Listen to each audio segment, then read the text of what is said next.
Hello student, good morning to all of you. My name is Praveen Kumar Mehta. The grand educational platform आपके लिए लेकर के आया है ऑनलाइन क्लासेस, जहां पढ़ाया ही नहीं सिखाया भी जाता है. तो आज हम लोग शुरू करने जा रहे हैं क्लास 11 का video lecture number 1, motion in a straight line. तो चलिए आइए हम लोग अब शुरू करते हैं मैकेनिक्स. देखिए मैकेनिक्स में हम लोग किसके बारे में स्टडी करते हैं, तो मैकेनिक्स में मोशन ऑफ ऑब्जेक्ट.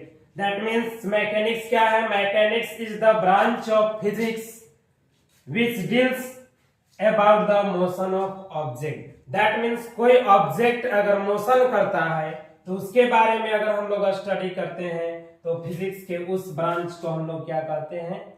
मैकेनिक्स. यानी कि मोशन कहने का मतलब हो गया कि किसी ऑब्जेक्ट का पोजीशन चेंज करेगा with respect to time. Object का पोजीशन चेंज करेगा टाइम के रिस्पेक्ट में. यानी कोई ऑब्जेक्ट अगर यहां है फर्स्ट सेकेंड में तो दूसरे सेकेंड में चेंज करके उसका पोजीशन यहां चलाएगा. फिर आगे इस तरह से अगर कोई ऑब्जेक्ट का पोजीशन टाइम के साथ चेंज करेगा तो उसके बारे में फिजिक्स के जिस ब्रांच में हम लोग स्टडी करेंगे उस ब्रांच को हम लोग कहते हैं मैकेनिक्स. मैकेनिक्स में हम लोग 3 पार्ट पढ़ेंगे. एक statics, kinematics, dynamics. Statics means rest. यानी कोई ऑब्जेक्ट रेस्ट में रहेगा. Object at rest.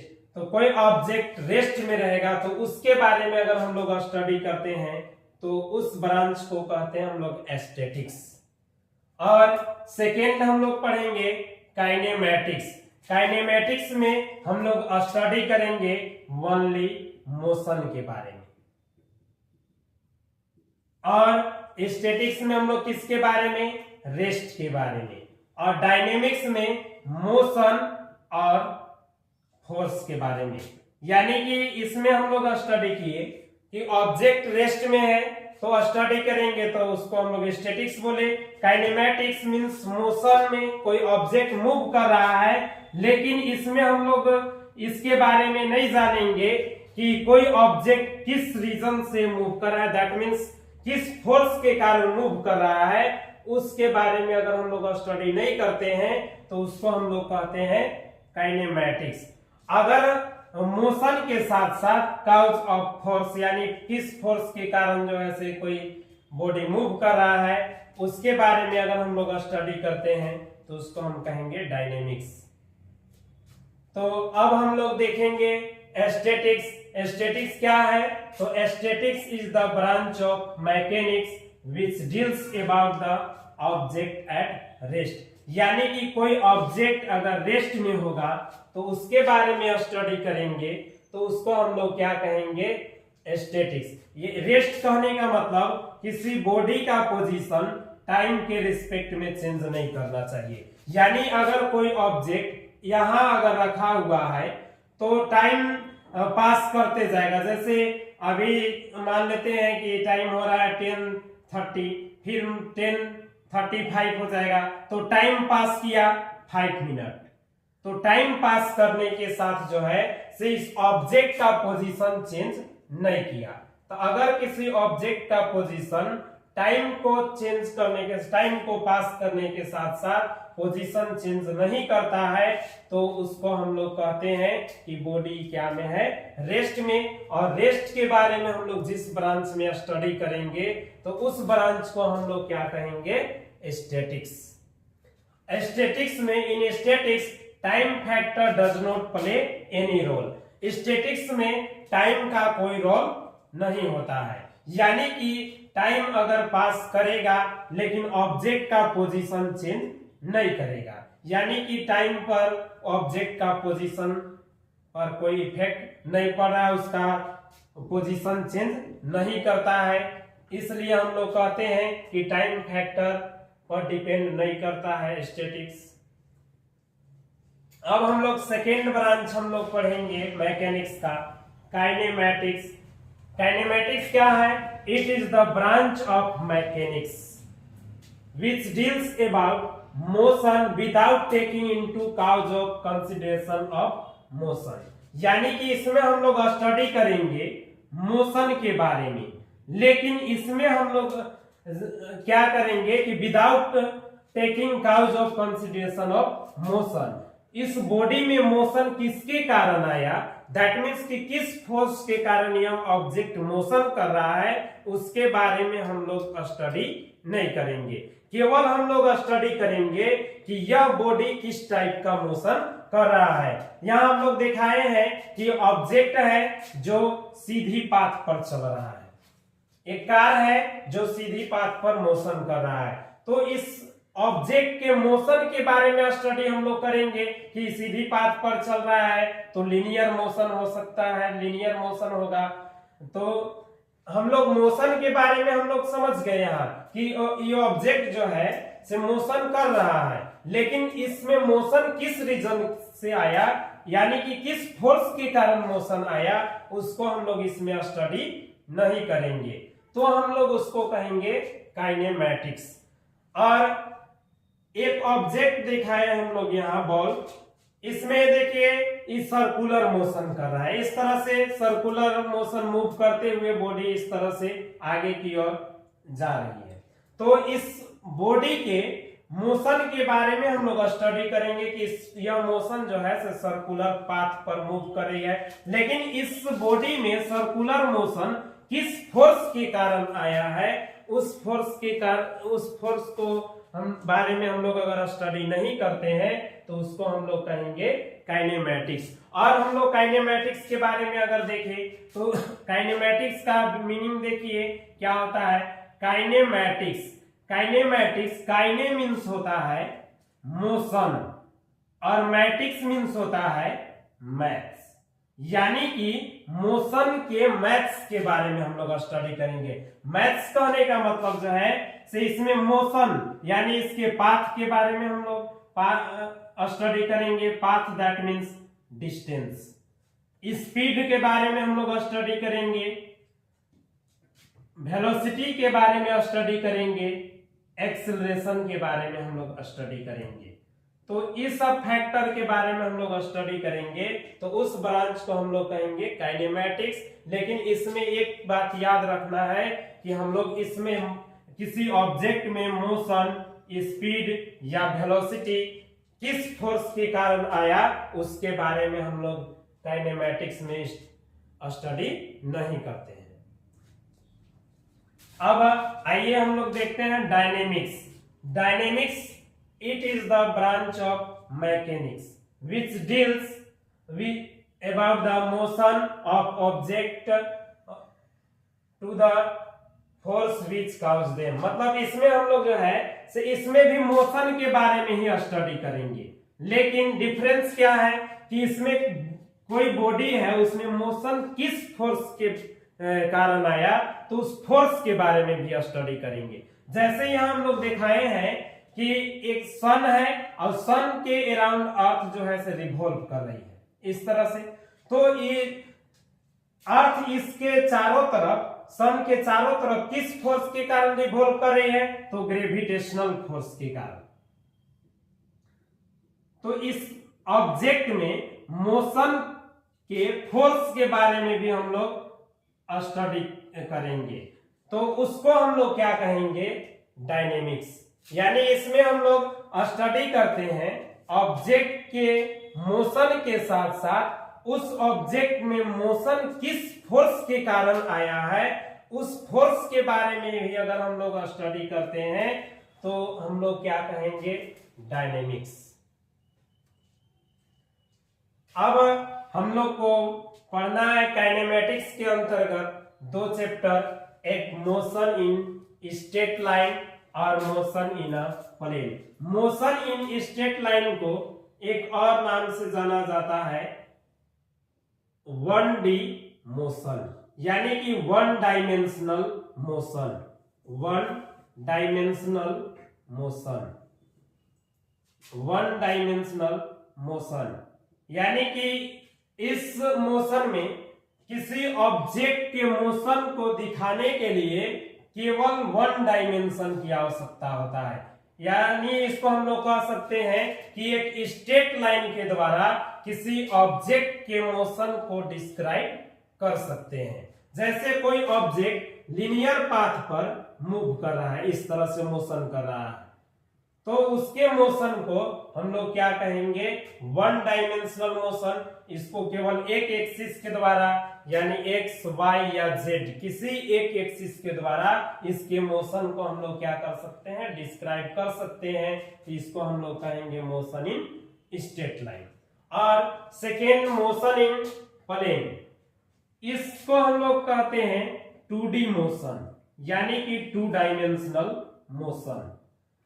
अगर कोई ऑब्जेक्ट किसी प्लेन में मूव करेगा, यानी कि कोई ऑब्जेक्ट ऐसा पाथ पर मूव कर रहा है, प्लेन में रिवॉल्व कर रहा है, इस तरह से मूव कर रहा है, तो इसके पोजीशन को दिखाने के लिए हमको दो एक्सिस की आवश्यकता पड़ता है, एक एक्स एक्सिस, एक वाई एक्सिस, यानी कि कोई भी दो एक्सिस के द्वारा हम लोग दिखा सकते हैं इसका पोजीशन को।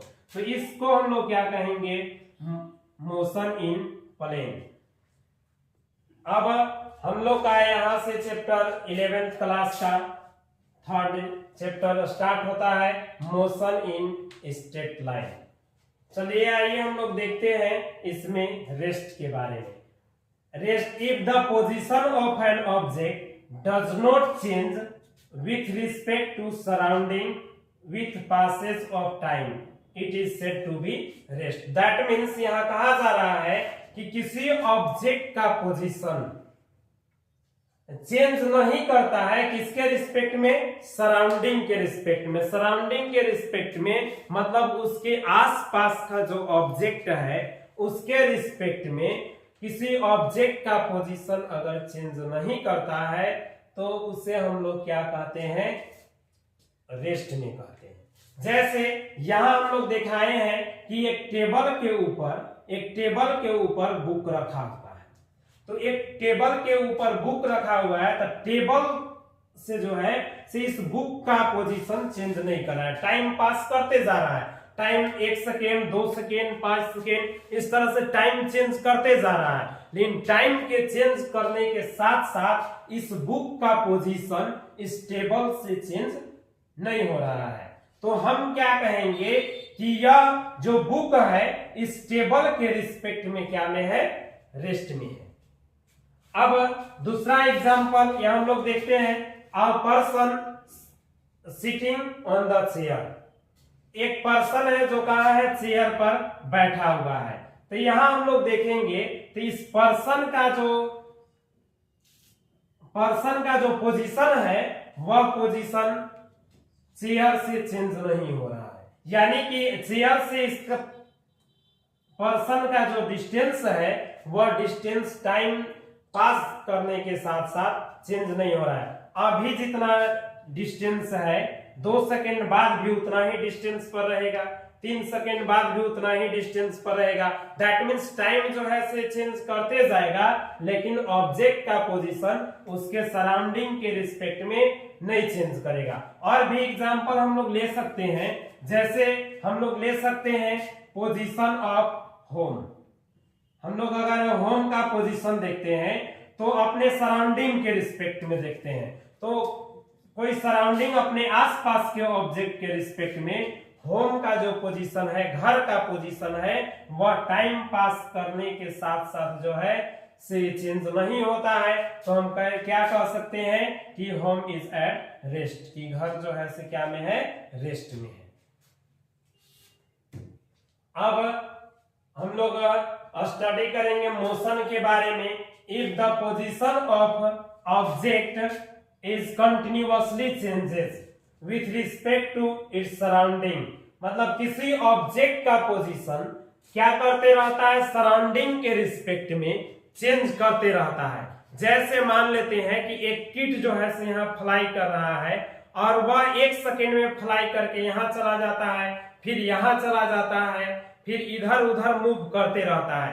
दैट मीन्स अगर इस कीट का, इंसेक्ट का जो पोजीशन है वह टाइम के रिस्पेक्ट में क्या हो रहा है, तो चेंज करते जा रहा है। तो हम क्या कह सकते हैं कि यह जो इंसेक्ट है वह क्या में है, मोशन में है। या तो यहां हम लोग दिखाए हैं train moving on the rail. देखो ट्रेन जो है से पटरी पर मूव कर रही है, तो जब ट्रेन पटरी पर मूव करती है तो उसके सराउंडिंग के रिस्पेक्ट में उसका पोजीशन जो है से चेंज करते रहता है। तो हम क्या कह सकते हैं कि यह ट्रेन जो है से क्या में है, मोशन में है। और दूसरा हम लोग यहां दिखाए हैं कि water flowing in a dam. Water जो है से डैम से फ्लो हो रहा है, दैट मीन्स इस डैम से वाटर क्या कर रहा है, बह रहा है आगे फ्लो करके। यानी यहाँ का वाटर का पोजीशन जो है से टाइम चेंज करने के साथ साथ इसका पोजीशन क्या होते जाएगा, चेंज होते जाएगा। तो उसको हम लोग क्या कहेंगे कि वो वाटर जो है से क्या में है, मोशन में है। और आगे हम लोग कह सकते हैं कि मोशन और rest and motion are relative term, मतलब मोशन और रेस्ट जो है से कैसा टर्म है, रिलेटिव टर्म कहने का मतलब कोई भी ऑब्जेक्ट को न तो हम लोग कंप्लीटली रेस्ट में कह सकते हैं और न तो कंप्लीटली मोशन में कह सकते हैं। डिपेंड करता है कि हम उसका कंपैरिजन किसके साथ कर रहे हैं। जैसे अगर मान लेते हैं कि एक व्यक्ति जो है से प्लेटफॉर्म पर खड़ा है, एक व्यक्ति प्लेटफॉर्म पर खड़ा है और दो व्यक्ति है से ट्रेन में मूव कर रहे हैं, दो व्यक्ति यहां ट्रेन में मूव कर रहे हैं। इस तरह से ट्रेन के साथ साथ ये दोनों पर्सन जो है से मूव कर रहे हैं। यहां हम नाम दिखा देते हैं इसका, ए, बी और सी। सी कहां है, तो प्लेटफॉर्म पर है और ए और बी जो है से ट्रेन के अंदर जो है से मूव कर रहे हैं। तो ए के रिस्पेक्ट में बी जो है से क्या में है, रेस्ट में है। क्यों कि दोनों के बीच जो डिस्टेंस है वह टाइम के साथ चेंज नहीं कर रहा है। या तो हम ऐसे भी कह सकते हैं कि ट्रेन के रिस्पेक्ट में ये दोनों व्यक्ति ए और बी जो है से रेस्ट में है, क्योंकि ट्रेन से ये दोनों पर्सन का पोजीशन चेंज नहीं कर रहा है। लेकिन तीसरे पर्सन सी के साथ अगर हम इसका कंपेयर करें तो ट्रेन मूव कर रही है, तो ट्रेन के साथ साथ ए और बी भी मूव कर रहे हैं। दैट मीन्स जो है से सी से इन दोनों का पोजीशन, ए और बी का पोजीशन चेंज कर रहा है। यानी हम कह सकते हैं कि सी के रिस्पेक्ट में ए और बी क्या में है, ए और बी मोशन में है। इसलिए हम कह सकते हैं कि जो बॉडी जो है से रेस्ट में है वह बॉडी मोशन में भी हो सकता है और जो बॉडी मोशन में है वह रेस्ट में भी हो सकता है। तो यहां डिपेंड करता है कि उसका कंपैरिजन किसके साथ किया जा रहा है। यानी अगर यहाँ जैसे हम लोग देखें कि सी वाला पर्सन से अगर हम दोनों पर्सन ए और बी का कंपैरिजन करते हैं तो ये दोनों जो है से क्या में है, मोशन में है। लेकिन यही जो है से ट्रेन से इनका हम कंपैरिजन करते हैं, ट्रेन से, तो ए और बी का डिस्टेंस ट्रेन से चेंज नहीं कर रहा है। यानी ए और बी जो है से क्या में है, रेस्ट में है। यानी एक ही ऑब्जेक्ट यहाँ ए और बी ही है, ए और बी सी के रिस्पेक्ट में मोशन में है और ए और बी ट्रेन के रिस्पेक्ट में रेस्ट में है। यानी सेम ऑब्जेक्ट रेस्ट में भी है और सेम ऑब्जेक्ट मोशन में भी है। इसलिए हम कह सकते हैं कि रेस्ट और मोशन रिलेटिव टर्म है।